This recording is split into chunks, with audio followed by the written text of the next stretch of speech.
गांव के केंद्र में एक वीर प्रतिमा खड़ी है। अचानक गैंगस्टरों के एक समूह ने क्रूर बल के साथ गांव पर आक्रमण किया। उन्होंने एक आदमी को गोली मारकर और अपनी जीप के नीचे उसका चेहरा कुचलकर गांव में अराजकता ला दी है। कियारा, एक महिला गैंगस्टर, बेरहमी से एक आदमी का गला काटती है। वे नायक की मूर्ति को भी टुकड़े टुकड़े कर देते हैं। वेस्टलैंड के शासक किंग कानो के सहायक उनकी मांगों को संप्रेषित करने के लिए उनके बीच में खड़े होते हैं। बदले में वह गांव पर कब्जा करने आया है। स्थानीय लोगों को उसके प्रति वफादारी की शपथ लेनी पड़ती है। किंग कैनो अब गांव का नया शासक है।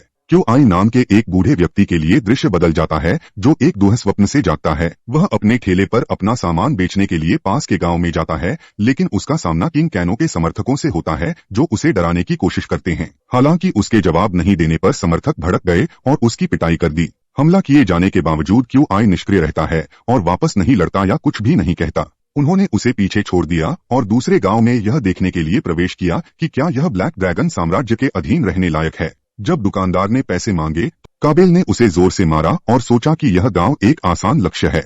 उन्हें किसी प्रतिक्रिया की उम्मीद नहीं थी, लेकिन केंजी नाम का एक युवा लड़का कहीं से भी प्रकट हुआ। उसने उन्हें लड़ने की चुनौती दी। ये तीनों किंग कैनो के दाहिने हाथ के आदमी हैं और कैबरा उनकी देखभाल करने में प्रसन्न है। वह आगे बढ़ता है, लेकिन केंजी एक शक्तिशाली झटका देता है। फिर कियारा अहंकार से आगे बढ़ती है, लेकिन उसे 1 मिनट से भी कम समय में नीचे गिरा दिया जाता है।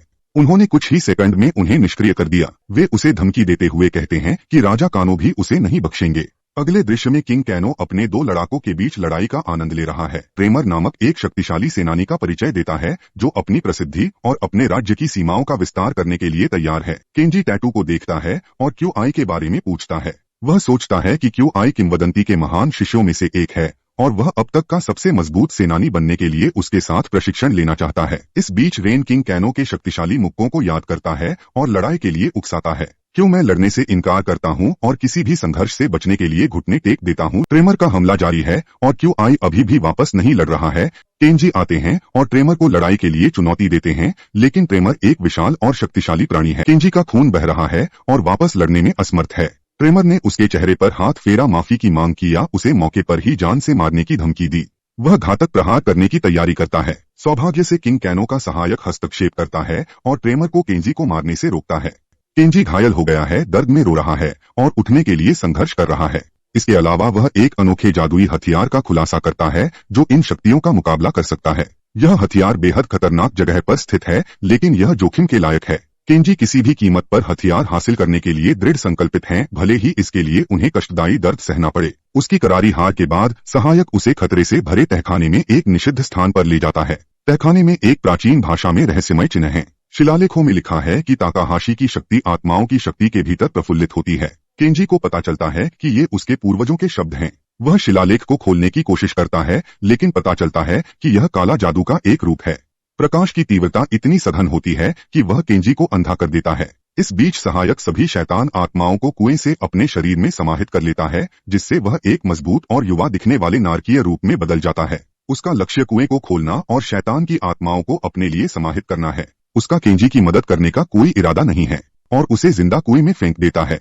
बाद में वह सीधे किंग कैनो के पास जाता है। काबेल उससे लड़ने का प्रयास करता है, लेकिन आसानी से हार जाता है और बाहर निकाल दिया जाता है। राजा कानो क्रोधित हो जाता है और अपने पैरों पर खड़ा हो जाता है। उस पर कई तरह के हमले करता है। वह बुरी तरह से घायल हो गया है। कैनो एक अवसर देखता है और उसे दीवार के खिलाफ हिंसक रूप से चोट पहुंचाता है।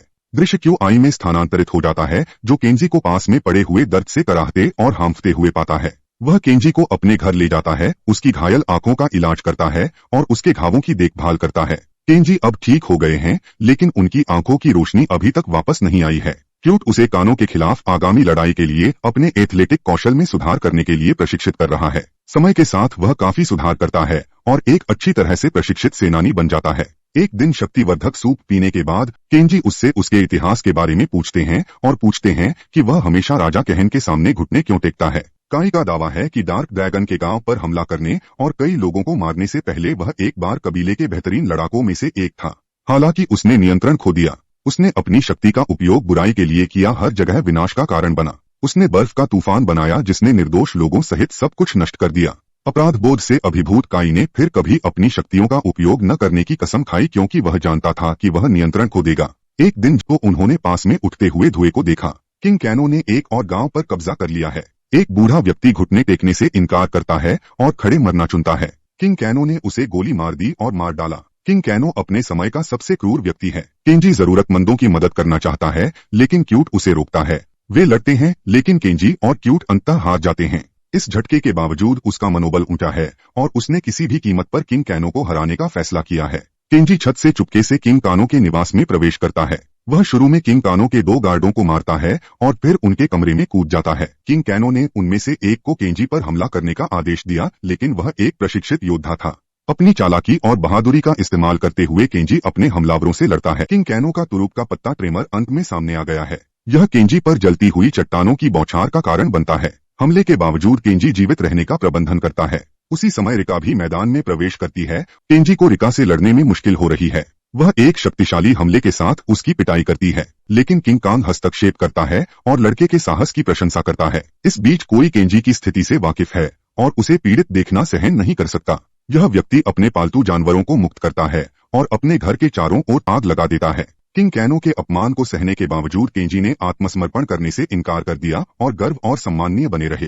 किंग कैनो और उसके साथी शर्म महसूस करते हैं और केंजी को मारने का फैसला करते हैं। वे केंजी के घमंड को तोड़ने के लिए पहले उसके बाएं हाथ फिर उसके दाहिने हाथ पर गोली मारते हैं। अचानक तापमान गिर जाता है और वे डर के मारे कांपने लगते हैं। केंजी क्यूआई के आने का इंतजार कर रहा है और आखिरकार वह आ ही जाता है। अचानक एक बर्फीला तूफान शैतान के महल से टकराता है। तेज ब्लेड जैसे बर्फ के क्रिस्टल किंग कैनो के अधिकांश दर्शकों पर प्रहार करते हैं, केवल कुछ ही जीवित रहते हैं। वर्षों के इंतजार के बाद वह अपने पुराने प्रतिद्वंद्वी का स्वागत करता है और लड़ना शुरू कर देता है। केंजी कियारा की हरकतों को भांपने के लिए अपनी तलवार का इस्तेमाल करता है और फिर उसका गला काट देता है। केंजी कियारा का सिर उसके शरीर से अलग कर देता है, जिससे उसकी तुरंत मौत हो जाती है। अपने तेज ब्लेड का उपयोग करते हुए वे अंगों को काटते हैं, गला काटते हैं और अपने दुश्मनों के शरीर पर वार करते हैं। पूरा इलाका अब खून से सराबोर है। सभी दर्शकों को मारने के बाद अब किंग कैनो की बारी है। उनमें से 3 उसकी ओर बढ़ते हैं। हमले के दौरान उनमें से एक ने अपना हाथ काट लिया, जबकि दूसरे ने तलवार से उसके पेट में वार कर दिया और उसका गला काटने का प्रयास करता है, लेकिन वह मानव और रोबोट का एक संकर निकला। केंजी रोबोट के शरीर से लड़ता है, जो कुछ हिट लेने के बाद नीचे गिर जाता है, लेकिन फिर लड़ाई जारी रखने के लिए जल्दी से उठ जाता है। हस्तक्षेप करने की कोशिश करता है, लेकिन बहुत देर हो चुकी होती है। ट्रेमर केंजी की तलवार ले लेता है और केंजी ने ट्रेमर के शरीर पर वार कर दिया। केंजी की हरकतें इतनी तेज हैं कि ट्रेमर नहीं रख सकता। केंजी ने ट्रेमर के शरीर को 2 भागों में बांट दिया। किंग कैनो भागने में सफल हो जाता है, लेकिन क्यूआई उसका पीछा करता है। वे एक बड़े पैमाने पर क्रॉनिकस आवरग्लास मशीन के साथ एक कमरे में प्रवेश करते हैं। जब वे घंटे के चश्मे को वापस घुमाते हैं, तो वे अतीत की घटनाओं को देखते हैं, जिसमें यह भी शामिल है कि कैसे किंग कैनो सत्ता में आया। अब उनके पास इतिहास बदलने का मौका है। कैनो समय को रिवाइंड करता है और क्यूआई उसके शरीर से गायब होने लगता है और वह उसके गायब होने को नियंत्रित करने में सफल हो जाता है। क्यों मैं किंग कैनो की छाती पर प्रहार करता हूं और उसे आवरग्लास मशीन के चलते पहियों में फेंक देता हूं। अपनी मशीन के पहियों को घुमाने के दौरान किंग कैनो पंचर हो जाता है और मर जाता है। वे महल और उसके क्षेत्र को नष्ट कर देते हैं। अंतिम दृश्य में क्यों मैं दायरे को बचाने की जिम्मेदारी केंजी के कंधों पर डालता हूं और पृथ्वी को उसके दोस्तों बिच्छू के साथ छोड़ देता हूं। केंजी अगला क्यूआई बन जाता है। फिल्म यहीं खत्म होती है। देखने के लिए धन्यवाद।